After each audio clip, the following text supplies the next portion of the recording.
Olá, queridos, juntos mais uma vez para mais um estudo da lição. E a lição de hoje tem como título Abrão e Ló.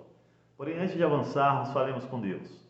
Senhor, ilumina nossa mente, em nome do Senhor Jesus. Amém.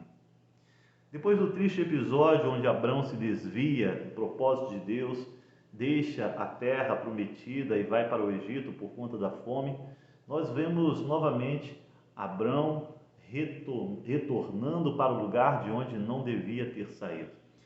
Nós encontramos ali no capítulo 12, versículo 1, o verbo halak, com a ideia, de lequerrar, um chamado, o chamado. E nós vemos aqui agora no capítulo 13 ao verso 18 a narrativa, mostrando ali o episódio de Abrão com o seu sobrinho, a separação dos dois. E encontramos logo ali no versículo 1 novamente, o verbo halak, o verbo ir.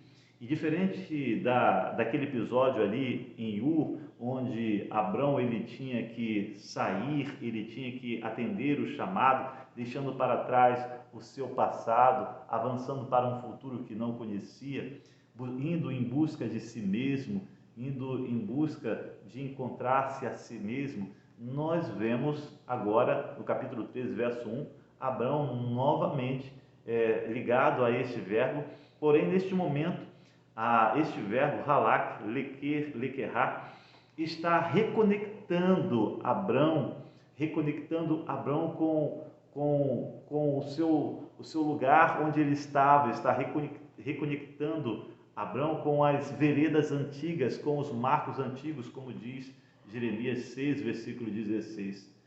Ele novamente volta à terra, volta a Betel. Betel significa casa de Deus.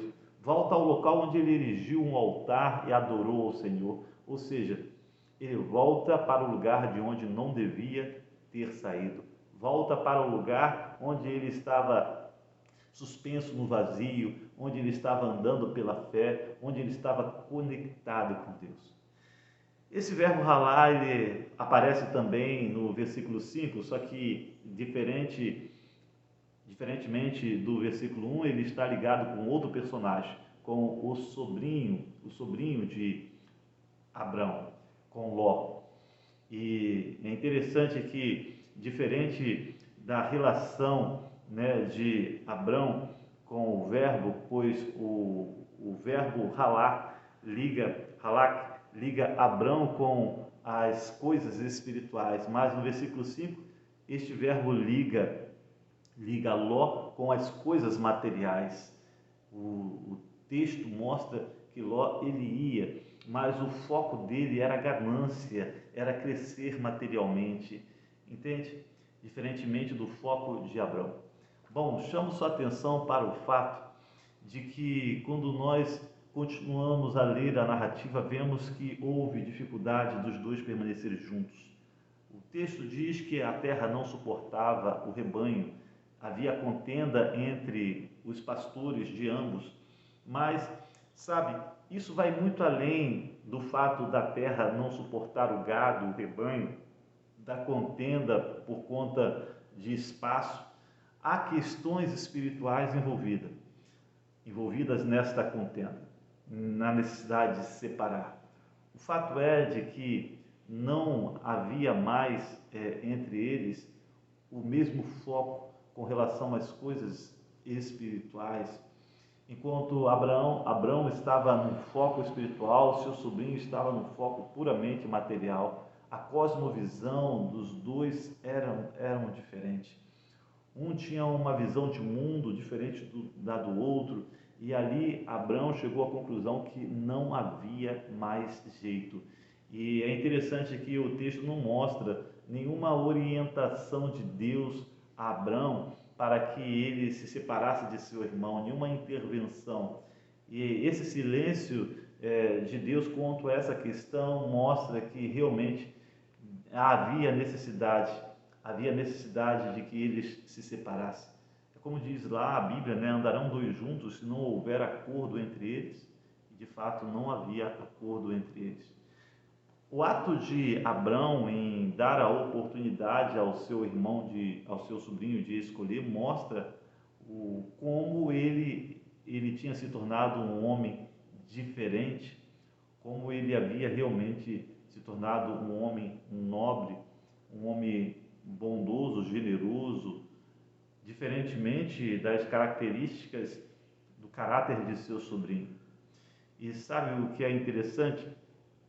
Nós vemos ali no versículo 10, o sobrinho de Abraão, Ló, ele ergue os olhos e vê toda a campina do Jordão, né? Ele ergue os olhos e vê a terra, ele ergue os olhos para escolher e escolhe para si.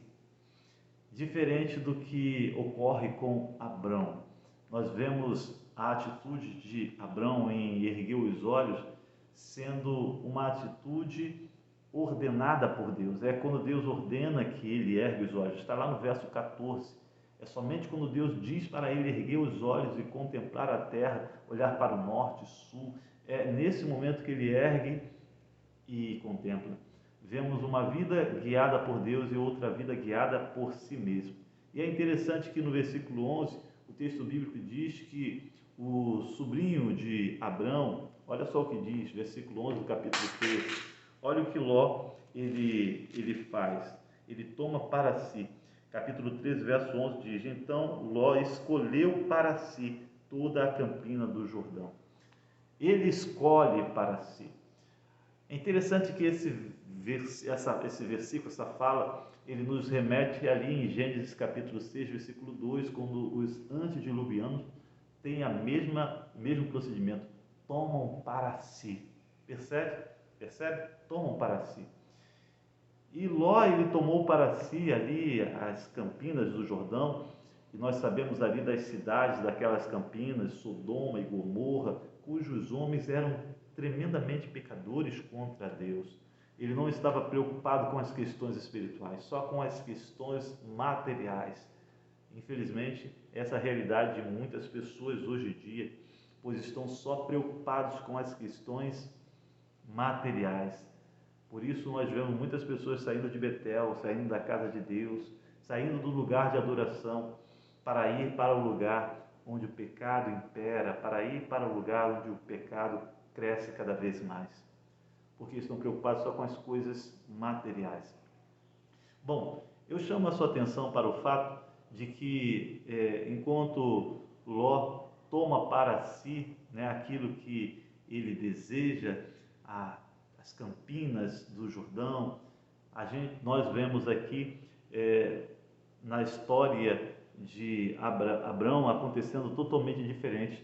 O verso 17 do capítulo 13 diz bem o seguinte: levanta-te, percorre essa terra, porque no seu comprimento e na sua largura, porque eu te darei.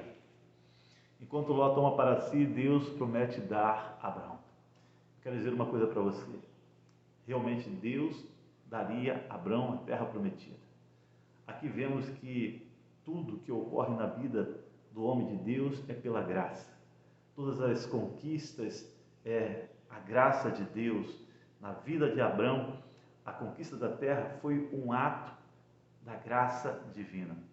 Sabe, a história mostra que Abrão ele foi realmente reconectado com as suas veredas antigas, onde ele andava suspenso no vazio, onde ele havia deixado o passado para trás e seguia confiante em Deus, mesmo diante de um futuro que não conseguia contemplar nitidamente.